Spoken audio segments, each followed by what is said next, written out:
Hello everyone and welcome back to Always Watching. Today we're discussing the new Netflix documentary, Dancing for the Devil, the 7M TikTok cult. The documentary series unpacks 7M, a church-affiliated management company, and its leader Robert Shinn, a master manipulator who has been perfecting his craft for decades.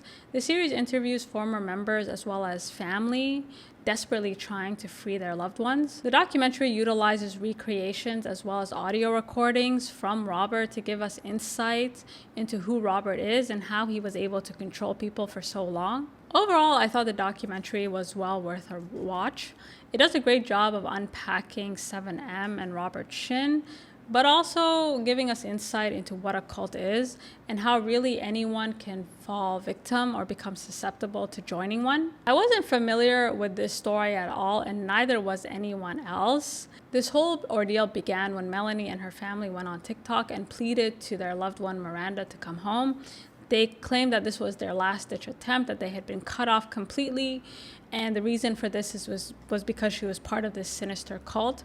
The video went viral and had people wondering, could Miranda and all these dancers as part of this management company be part of a cult, or was this just a case of family feud? In the documentary, Melanie and her family give filmmakers complete access to their home, as well as to photo albums and videos to really emphasize that Miranda was very close to them prior to joining Robert's church. I felt Melanie and her parents were very sincere.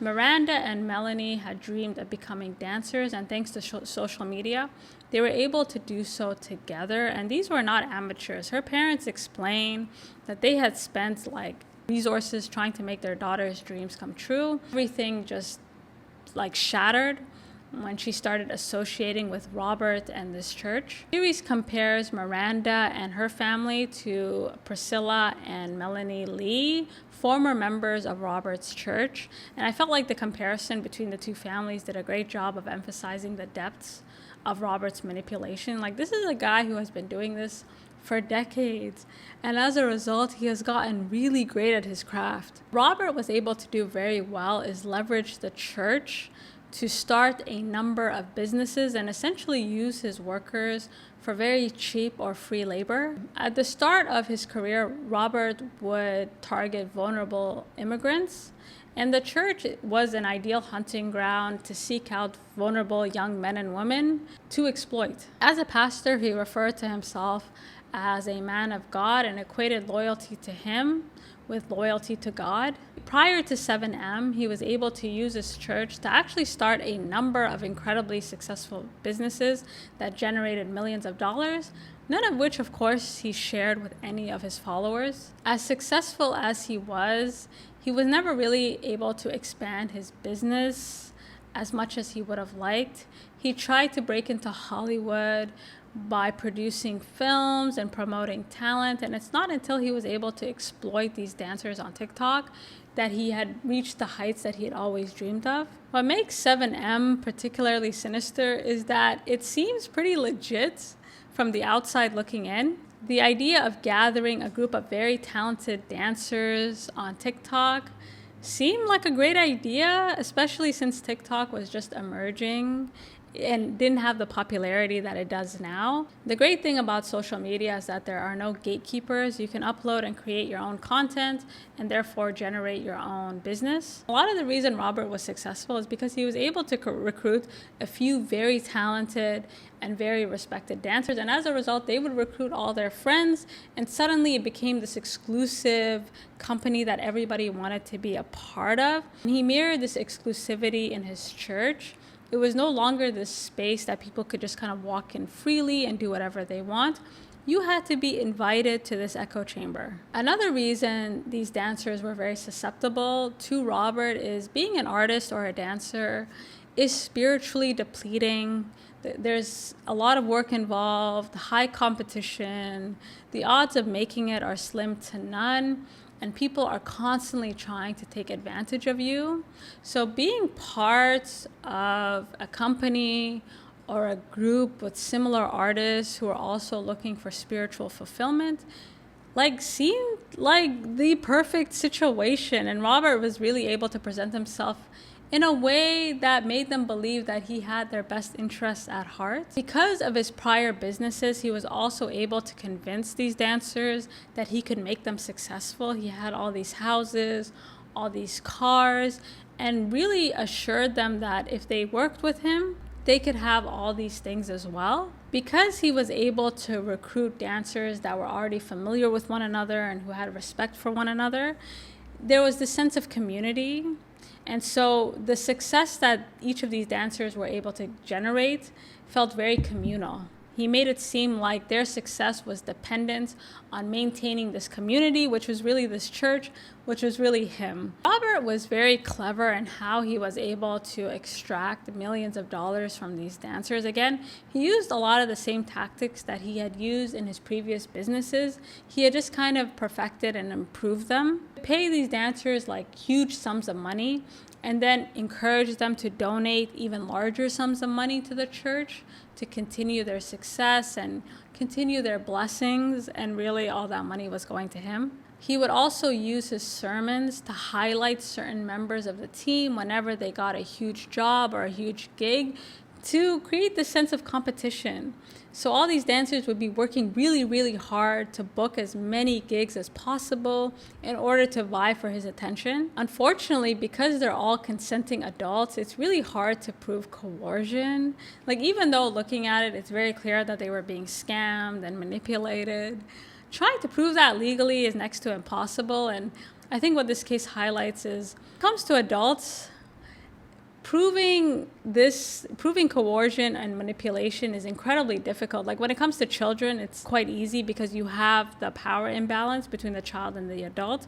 In this case, the law hasn't really figured out a way or like where to draw that line. And in the case of Robert, it's quite clear that this is a man who has been doing this for, again, decades and decades. And even then, prosecuting him seems like an uphill battle. I think the fact that he was able to use God as a control mechanism also makes it much more difficult to bring him to justice, because a lot of these dancers actually credited their success to Robert and this church. So he didn't really have to do much to convince them to donate and basically funnel all their earnings back to him. In addition to financially exploiting his followers, he would also sexually coerce them as well. He would target vulnerable young women and convince them that if they submitted to him, it could ensure their own salvation and also their family's salvation, right? He promised them the title of his wife, which he called the Woman of God. Prior to 7M, actually exposed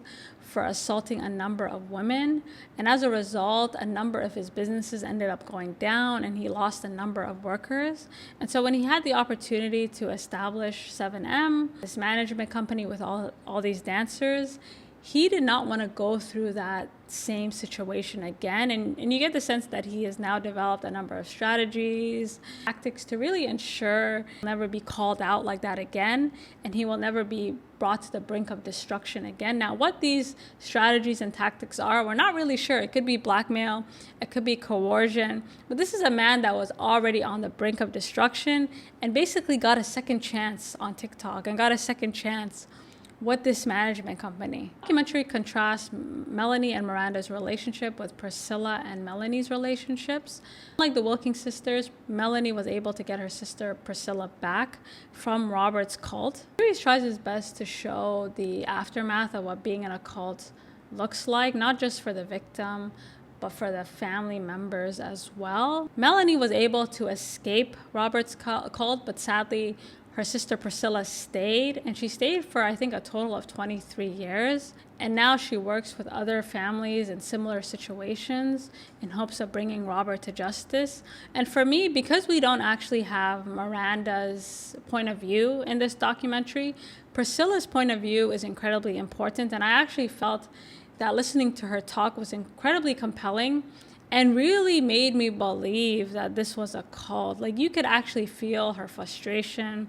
You could feel the trauma. Like, she's still trying to navigate it. And watching her trying to communicate with her sister while at the same time trying to work through her own experiences in the cult, I felt was quite heartbreaking. At one point, she's talking to her sister and she's trying to explain to her that she literally says, I'm a dysfunctional sister. And being part of this cult has totally stripped her of her identity. And this is something you hear whenever people do leave a cult. Like, they don't really know what to do with themselves. They contemplate going back. In this documentary, you can see Priscilla listening to Robert's old sermons, because she also had that feeling. When you spend a very long period of time in these cults, you come to believe that the world outside of the cult is very scary and that you don't actually have the tools to navigate it. And so watching Priscilla explain how she is trying to get her power back, even just reporting Robert to the police, was an uphill battle. And I think for me, listening to Priscilla as well as all these other dancers, like, this is a gradual process. This is not something that happens overnight. Like, by the time you realize you're in a cult, it's too late. They've already taken you for everything that you have. When you compare the two sisters, it also highlights the sort of desperate situation that the Wilking family is in for them to have even released this viral video, because they are not dealing with an amateur here. They are dealing with a man that has decades of experience really coercing people and controlling people. And it seems like he has gotten really good at developing tactics and strategies to keep people under control. Even listening to his audio recordings, like, his strategies constantly change. At the beginning, he's able to convince his followers to cut off their family, to die to themselves, as he says, to essentially recreate themselves in his image. And after the viral video, he starts to panic and he starts to change his strategy. And you can hear it in the recordings. First, he uses the race card. When that fails, he convinces his dancers to reunite with their families, take pictures, and really cast doubt into this claim that he is the head of this very sinister cult. And although many dancers and many of his artists left, enough of them stayed to give him a fighting chance. And towards the end of the documentary, I was actually quite shocked to discover that Melanie and her family had been seeing Miranda to basically keep up appearances. So when you look on social media, it does seem that Miranda may have actually left the cult, or she may have actually reconciled with her family. But Melanie and her family make it very clear that actually this is very far from the truth. And although they do meet up with her, and although they take all these pictures to make it seem like they're one big happy family, that is simply not the case. And Miranda has yet to talk about her relationship with Robert or her relationship to this church. She literally just sees them to take pictures and leaves. And the reason that they tolerate it and the reason that they go along with it is because they're desperate. They don't know what else to do. And this is basically the only chance they have in seeing her at all, because the alternative is not to see her ever again. Unlike Priscilla, Miranda seems very far from rock bottom, and in some ways you get the sense that this documentary is like a last-ditch attempt, because it seems like the family, and as well as other families in a similar situation, they've tried their best to bring Robert to justice. And this is a man that has lived many different lives. Like, he's always kind of been on the brink of destruction, but he manages to pull himself up again. And I imagine a Netflix documentary will kind of cut him off at the feet. And so it's like, okay, if we can't prosecute him, we can at least bring awareness to him so no one else is manipulated by his tactics again. And this documentary is pretty damning. It's hard to watch this, not sympathize with what this family is going through. And again, we don't have Miranda's side of the story, but listening to Priscilla and her experiences, and even just looking at Priscilla and comparing her to her sister, like her demeanor, the way that she describes her experiences, you do get the sense that Robert is not an easy man to take down. In fact, he seems to be very good at getting back on his feet. The documentary might be the only thing that prevents him from doing that. So the documentary ends and the Wilking family is basically kind of at a dead end. They don't really know what to do. And it seems like prosecuting Robert is an uphill battle. And so I leave it to you. Were you guys convinced by this documentary? Did you find Melanie and her family to be compelling? What did you think about Priscilla and her sister? Personally, I thought Priscilla's experience is what convinced me. Like, listening to her, it's hard not to take Robert seriously. But again, there's two sides to every story. So I don't know, maybe you guys know something that I don't. You guys let me know what you think, and until next time.